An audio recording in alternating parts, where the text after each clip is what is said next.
पिछले 10 सालों में भारतीयों के किचन की कहानी बदल गई है। पहले किचन में घर के बने खाने का बोलबाला हुआ करता था, लेकिन आज उसकी जगह ले ली है पैकेज्ड फूड ने। एक ताज़ा रिपोर्ट बताती है, खास तौर से शहरों में रहने वालों लोगों ने अपने किचन बजट का सबसे बड़ा हिस्सा पैकेज्ड फूड, डाइनिंग आउट और फूड डिलीवरी सर्विस पर खर्च करना शुरू कर दिया है। आज हम करेंगे पड़ताल किचन के इस बदलते ट्रेंड की, जानेंगे कि आम आदमी के लिए ये ट्रेंड सेहत से लेकर बजट तक किस तरह के संकेत दे रहा है।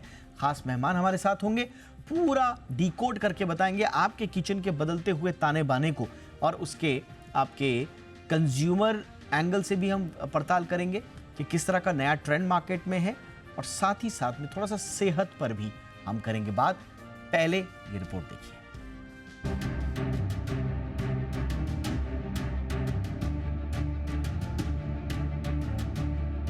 कहते हैं घर का खाना सबसे बेहतर और सेहतमंद होता है, लेकिन पिछले 10 सालों में भारतीयों के किचन की कहानी बदल गई है।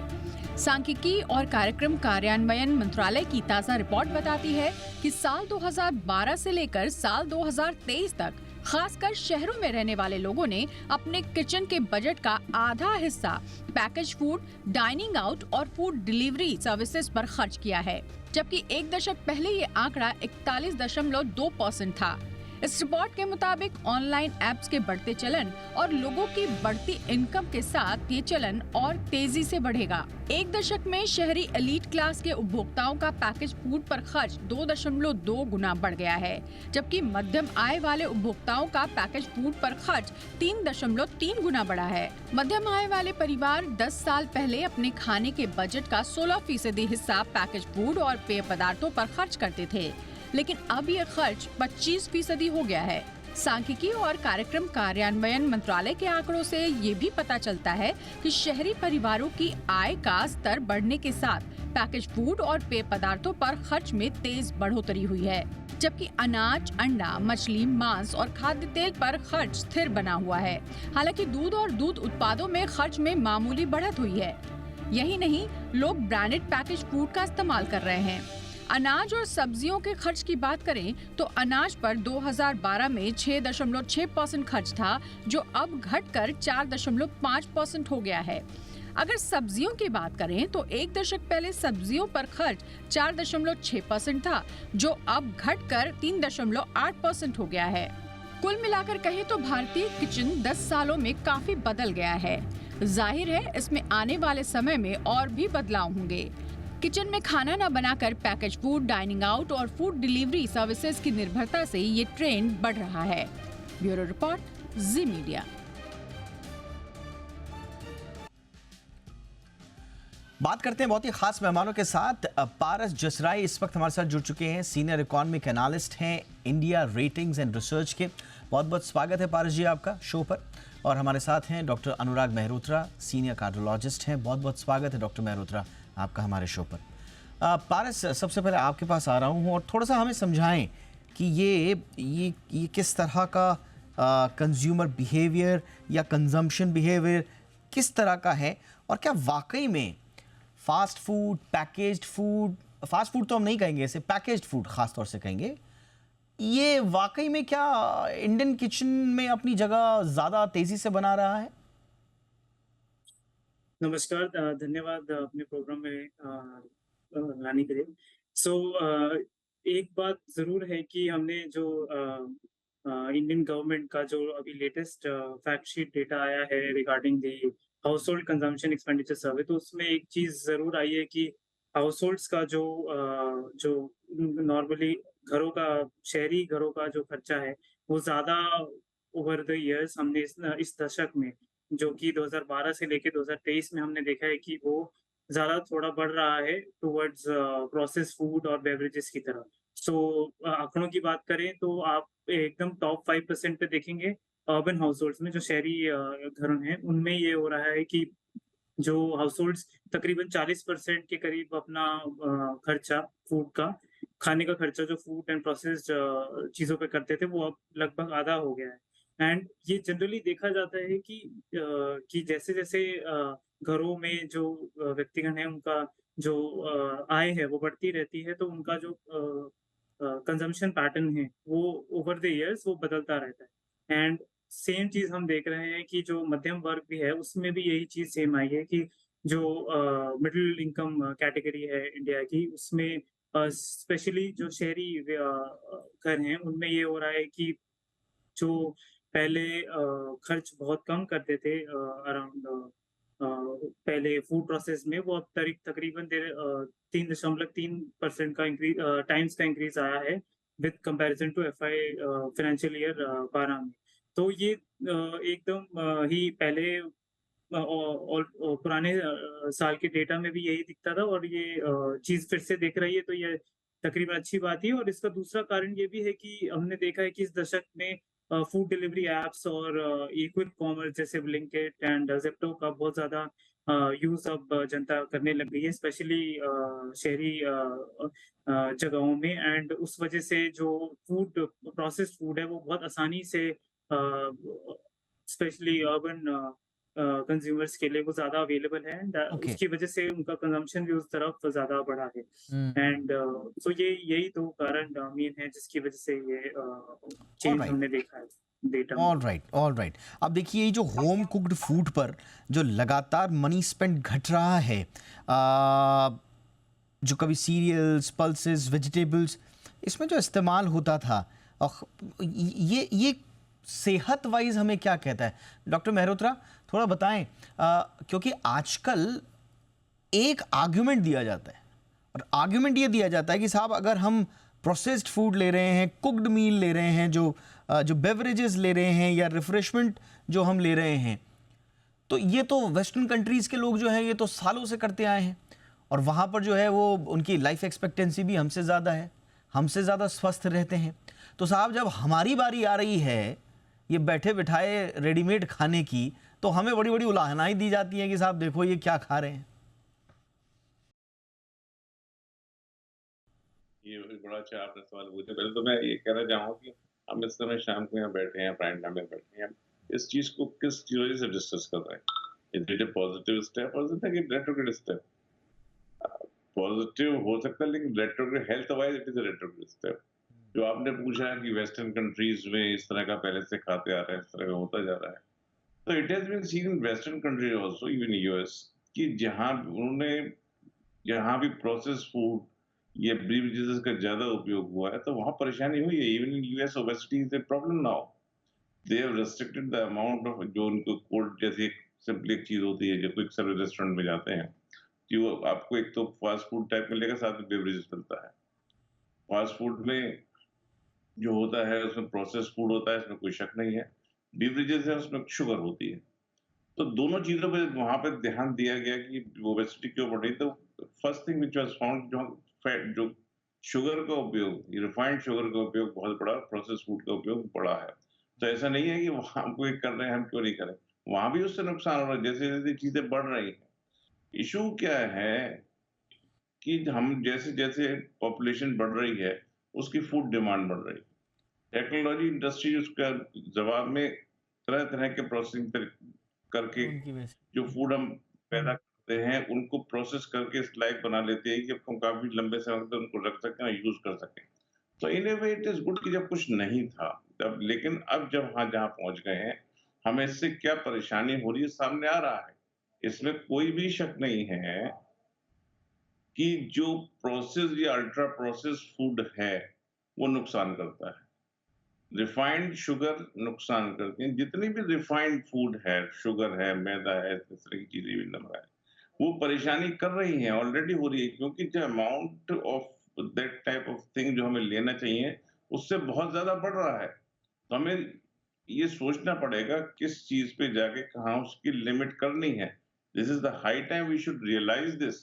कई बार आपके चैनल पे इस बारे में डिस्कशन हुआ है एब्सोल्युटली। कि फूड की अवेलेबिलिटी ज्यादा बढ़ गई, 24 आवर बढ़ गई है, और जो कौन सा फूड हमें मिल रहा है वो खाने में जो इमीडिएटली अच्छा हो, सेटिस्फाइंग हो, इससे कोई मतलब नहीं कि उसकी क्वालिटी क्या है। क्वालिटी फूड भी बनता है उसमें, लेकिन कितने लोग उसको ऑर्डर कर रहे हैं। अधिकतर जो ये भी एक स्टडी है कि किस टाइप का फूड ऑर्डर किया जाता है क्विक सर्विस रेस्टोरेंट्स में या फिर जो फूड एग्रीगेटर्स हैं, तो it is the type of the food जो it is not good for the health जो ऑर्डर हो रहा है। तो जो ये चीज है एक तरह से अच्छा है कि अवेलेबल है, फूड सबको मिल रहा है, और लेकिन हमें जब हम उससे परेशानी फेस कर रहे हैं, इसमें ऑल ट्रांस फैट भी हैं, रिफाइंड चीज़ें भी हैं, जी। जो हमारी इन्फ्लेमेशन स्टेटस को बढ़ा रहे हैं, जिससे चाहे हार्ट प्रॉब्लम हो, डायबिटीज़ हो, ब्लड प्रेशर हो, सभी चीज़ें बढ़ रही हैं। हम्म। तो हमें उसके बारे में डेफिनिटली स्टेप्स लेने चाहिए। ऑल राइट सर, तो ये अभी जो थोड़ा सा, ये यानी कि जो कंज्यूमर बिहेवियर है, हाउस होल्ड कंजम्पशन एक्सपेंडिचर जो है, ये इसका हेल्थ पर इसका इम्प्लीकेशन हम देख रहे हैं। जो जो डॉक्टर साहब ने बताया कि देखिए हम क्या कंज्यूम कर रहे हैं उस पर ध्यान देना बड़ा ज़रूरी है, क्योंकि एज एन इंडिविजुअल हो सकता है कि हमारा ये कंजम्पशन पैटर्न हो, लेकिन जब हम सोसाइटी लेते हैं, जब मास में लेते हैं, तो ये पूरे देश के भविष्य को रिफ्लेक्ट करता है कि दरअसल हमारी आने वाली पीढ़ी सेहत के नज़रिए से किस दिशा में जा रही है। पारस, एक इंटरेस्टिंग बात जो है 1999 से 2000 और फिर उसका जो कंपैरिजन किया गया है सरकारी डेटा में 2022 के तुलना में, जो सीरियल्स में जो हमारा सबसे ज़्यादा एक्सपेंडिचर होता था वो 12% हुआ करता था। अब वो 2022 में घटकर रह गया मात्र 4.5%। अब वेजिटेबल्स का जो कंजम्पशन हमारा 1999-2000 में 5% रहता था, वो 3.5% के आसपास टिक कर रह गया है।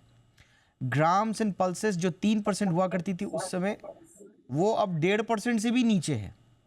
और 6.5% सिर्फ हम प्रोसेस्ड फूड पर कंजम्पशन करते थे, वो बिल्कुल कॉन्ट्रास्ट की तरह 10.5% से ज़्यादा बढ़ गया।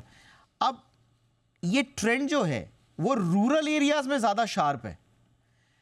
जो सीरियल रिड्यूसिंग हम डेटा देख रहे हैं वो 22% से 7%, और अगर आप प्रोसेस्ड फूड का शेयर देखेंगे तो वो रूरल एरियाज में 4.2 से 9.4%। कहने का मतलब ये है कि रूरल एरियाज में जो सेहतमंद खाने की प्रवृत्ति थी वो बहुत तेजी से घटी, और जो प्रोसेस्ड फूड है वो बिल्कुल दुगनी रफ्तार से वहां पर लोग उसको आत्मसात कर रहे हैं।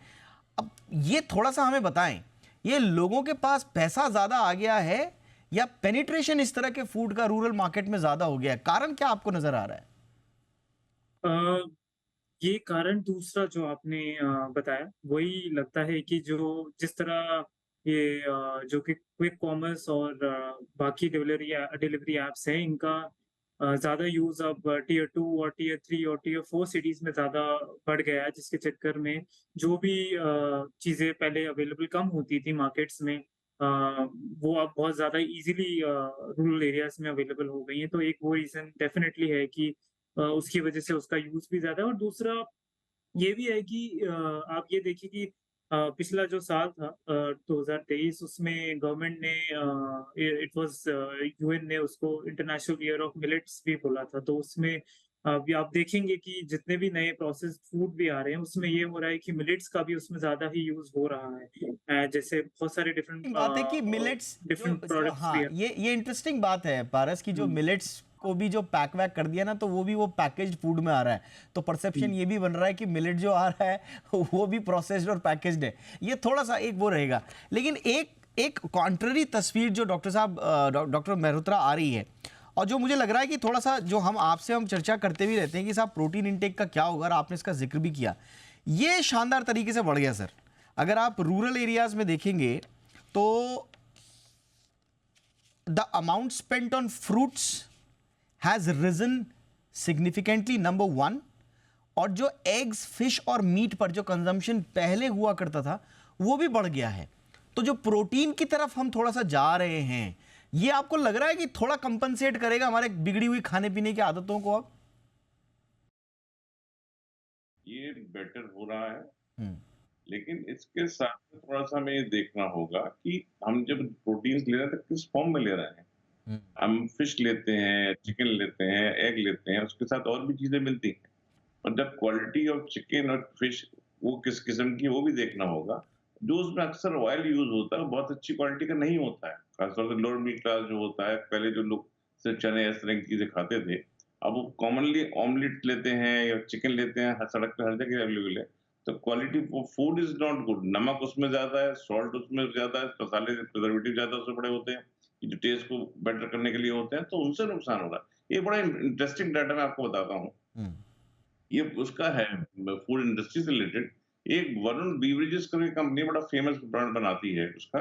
तो उसकी अगर आप चौंक जाएंगे कि पर ईयर उसने जो है 1 साल के अंदर 480 करोड़ लीटर्स बीवरेज बेचा है। बड़ा फेमस ब्रांड सिर्फ एक कंपनी का है।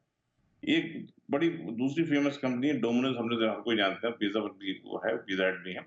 साल में 8000 करोड़ पिज्जा सिर्फ एक कंपनी ने बेचे हैं। बीका जी फूड की कंपनी है जो नमकीन बनाती है, उसकी सिर्फ भुजिया जो है वो it is almost 4.5 lakh crore, 4.5 crore kilogram per year सिर्फ एक कंपनी का एक आइटम है। प्रताप फूड इसी तरह से चिप्स कहाँ बेच रहे हैं। आप दूसरी चीज देखिए, जितनी भी ये नई जो फास्ट फूड बनाने वाली कंपनी है, इस तरह की स्नैक्स बनाने वाली कंपनीज है, उनके आप अगर स्टॉक मार्केट देखिए तो रोज इनके नए आईपीओ आ रहे हैं और they are hit because they are earning so much with this. दूसरी ये तो ऑर्गेनाइज मार्केट है। जो अनऑर्गेनाइज मार्केट है, जो पहले से चलता आ रहा है, वो अपनी जगह अलग है। अगर ऑर्गेनाइज मार्केट जितना है तो मेरे हिसाब से जो अनऑर्गेनाइज मार्केट है उससे बहुत ज्यादा है। तो हम क्या चीज खा रहे हैं ये क्लियर इन चीजों से होता है कि सेल कितनी हो रही है इन चीजों की। इसमें कोई शक नहीं, जब इस तरह का खाएंगे तो हमारे यहाँ जो इस समय डाटा है कि हमारे यहाँ 1/3 पॉपुलेशन हाइपरटेंसिव है, more than 11% diabetic, 15% pre diabetic, hyper cholesterol 18% के आसपास है, ओबेसिटी 50% में है, cardiovascular mortality is number 1, is more than 30% this moment. जो हमारी टेस्ट हो रही है हार्ट अटैक से below 40, it's more than 25% patients, below 50 for 50% patient. तो this is all working age group. उनकी अकेली फैमिली, न्यूक्लियर फैमिली आजकल यूजुअली होती है, किसी को प्रॉब्लम होती है, इलाज भी हो जाए तो मॉर्बिडिटी जो परेशानी है उससे ये आपने लगातार बहुत जिंदगी ही खराब इंपॉर्टेंट होती एंगल बोला सर कि आप सिर्फ ये मत देखिए कि भाई मीट आप कंज्यूम कर रहे हैं तो सारा प्रोटीन बढ़ गया, लेकिन वो किन हालातों में आपको अवेलेबल है, वो कौन से ऑयल में जा रहा है, किस तरह से पक रहा है, किस तरह से कंज्यूम हो रहा है, ये सब देखना पड़ेगा आपको वाकई में। और इन सब के बीच हमको ये डेटा, तो एक तरफ ये तो है गवर्नमेंट का डेटा हमारे पास, लेकिन दूसरा डेटा भी हमको नहीं भूलना चाहिए कि यूरोप और अमेरिका में जो फास्ट फूड सीरियल्स लगातार जिसमें डिक्लाइन देखा जा रहा है, जिनकी सेल्स में, जिनको अनहेल्दी घोषित किया जा रहा है, उनका नया डंपिंग जोन इंडिया बनता जा रहा है। वो ब्रेकफास्ट से लेकर डिनर तक हमारी टेबल का हिस्सा बन रहे हैं। वहां पर पैटर्न हेल्दी हैबिट्स की तरफ जा रहा है और हमारे यहाँ ये सब कुछ नया बन रहा है। ये भी थोड़ा देखना होगा। बहुत बहुत शुक्रिया पारस जसराय और डॉक्टर अनुराग मेहरोत्रा आपका वक्त निकालने के लिए।